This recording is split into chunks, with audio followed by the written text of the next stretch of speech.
In scriptures, the human body is often referred to as the temple of God.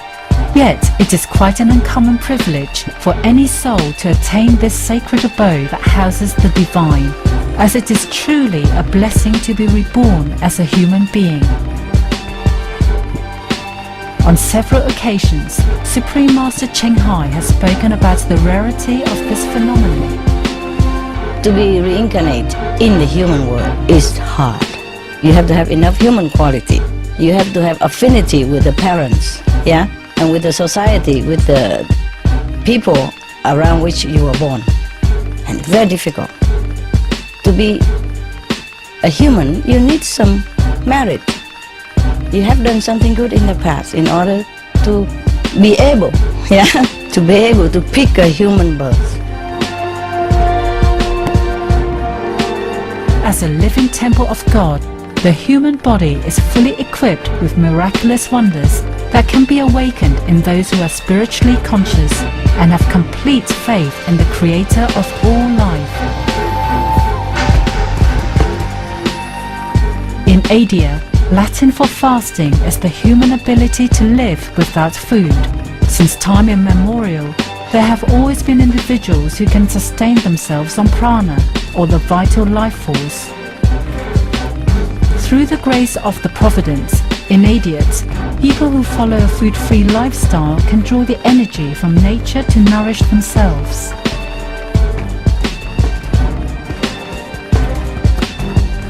They live on the chi, from the ground, or from the forest, and from the sun and from the air. They make use of all that. Or they live on love, on faith alone. These individuals are known as breatharians, solarians, altarians or pranarians, and they come from all walks of life, from different cultures and all corners of the world. Indeed, the possibilities and miracles in this life as our benevolent Creator has designed for us are endless. We only need to connect within to recognize our abounding largesse as God's children. Supreme Master Cheng Hai has lovingly recommended a weekly series on Supreme Master Television to introduce those individuals of the past and present who have chosen to live food-free on earth. May their spiritual stories enthrall you. May hearts be opened and horizons be expanded.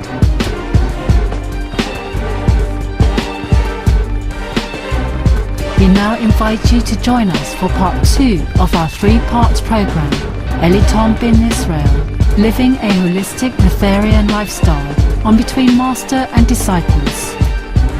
This program discusses the possibility of breatharianism, or living without eating food, and is not a full instruction. For your safety, please do not attempt to cease eating without proper expert guidance.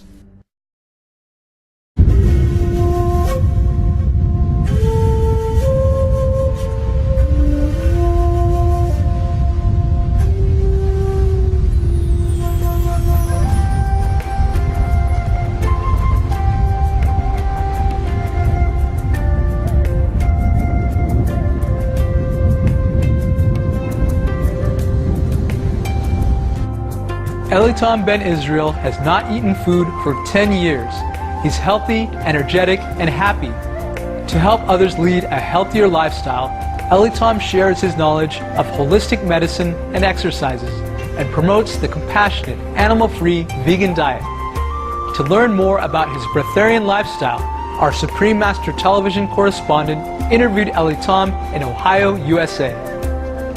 During the interview, Tom shared that he grew up in an ordinary household, eating the standard American diet, and heading for a life beset with health problems as a result of consuming animal products. Luckily, in his quest for self-knowledge, Tom discovered an alternative, compassionate lifestyle that enlightened masters through the ages have taught and encouraged. Through the plant-based diet, Tom avoided a grim fate of animal product-related diseases. From that point on, he gravitated toward alternative meat-free diets that included raw and liquid foods. One day, when he learned about jasmuheen, a breatharian in Australia, Tom decided to dispense with food altogether. As he began to rely on the cosmic energy or prana for sustenance, Tom realized that the process of becoming a breatharian was challenging. However, he persevered in his goal. Determined to become food-free, Tom utilized holistic approaches that included meditation, exercises, and communing with nature to overcome the transitioning stage. One thing I noticed in my transition, when I did try to experiment with this type of food or experiment with this type of food, I don't even see what the taste was or what I was eating. It's like eating dirt now. It was like an illusion. What was that I was doing to myself? So of course when humanity experienced that as a whole, of course they're going to finally pick up that that didn't taste good after all. That was a belief system, a mindset, and we could all launch off into bettering the planet and the universe. As a breatharian, Tom realizes he doesn't even need to drink water. Similar to the breatharian Indian holy man Prahlad Jani, Tom's body produces the water it needs. I'm really curious, you mentioned before that you can create water spontaneously within your own body. Yes. Please dwell upon that for us. Now going through the breatharian process, that's usually the biggest challenge. To really break that belief system, can a body create water? They call it, like when you make a diet changes, you got your live and raw foodists, then you got a place called a liquidarian. That's a person who still chooses to drink. That's right under breatharianism, before you break it off. The body creating liquid for itself, that is very hard, because when you're going through that transition of leaving foods alone, the body will actually grab what it needs. They call this the most refined diet in the world, because even though you might say, well, I eat carrots and broccoli and it'll give me this, this, and this, you can eat too much and get too much of something compared to breatharianism. But the body itself, for instance, knows when to get rid of something. It'll get rid of something at the right time. Why? So it won't hurt you or kill you. It might be a discomfort coming from the liver. You feel it for days and days. It will quit, but the body will get rid of it at its time, and so it will not harm you. So therefore, in order to make it will move itself without you taking liquids. It will create its own liquid in order to remove that. There were noticeable changes which Tom experienced once he stopped eating food. When you stop eating food, you are stopping a chain of reaction. Yes. Your social behavior, there's things that come along with it. Do you feel isolated? Oh yes, many times. So you have to find comfort inside of you? Comfort inside of you, or you either play that game over a period of time. I went through a game that I had to not only play with myself, but with others around me, so you won't bring attention to yourself. You might go and have a soup. You might go and have, especially when you're with friends and stuff, you might have some tea, a juice or something.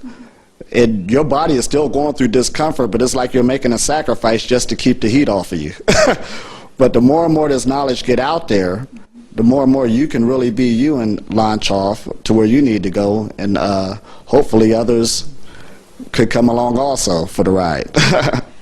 As he overcame the social obstacles to becoming fully food-free, Tom reaped the physical benefits of being a breatharian.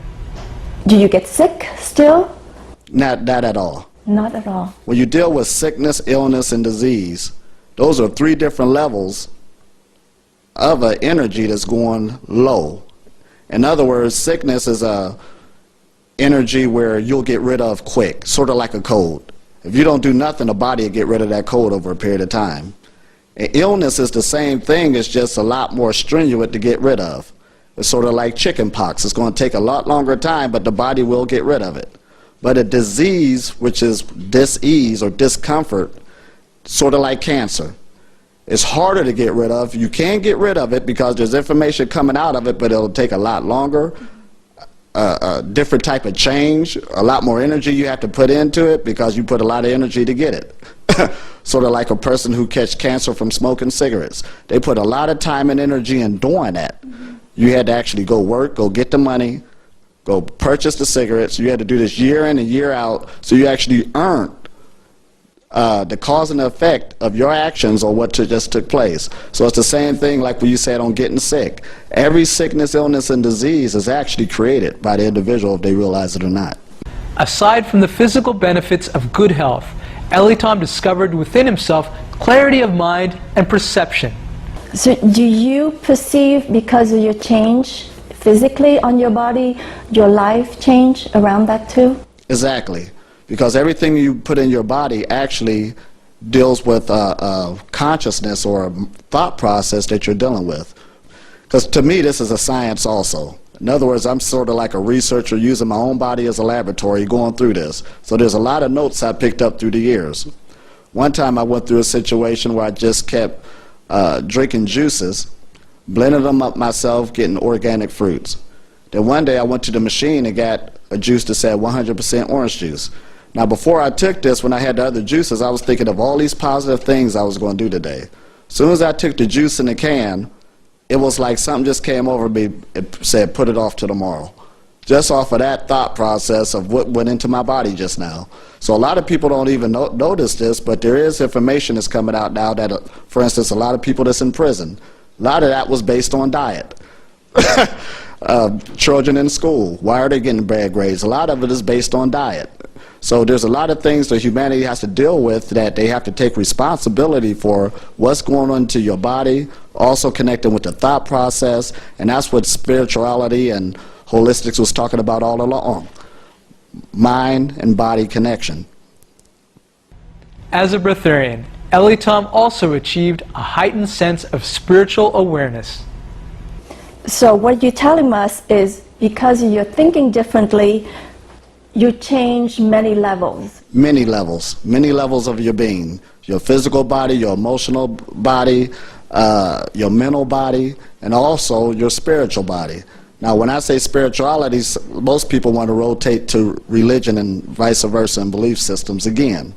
However, I look at it as when you look at that word spiral being the root word of spirituality, every thought process and every deed that we do either going to raise your vibration or lower it. So all of us is on that. In spirituality, you actually can raise your energy because we're not inert energy where you just stagnate it, or you can lower it. It's your choice. Actually, when we're dealing with these changes like this, I'm even on a level of growth where there's so much levels of growth. I wish I was around other people just like me.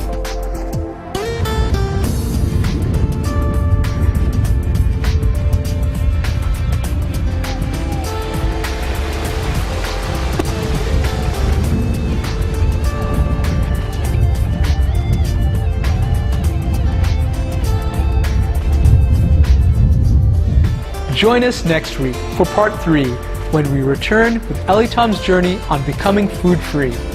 Now, please stay tuned to Supreme Master Television for good people, good works. Coming up next, right after Noteworthy News. God bless and farewell for now.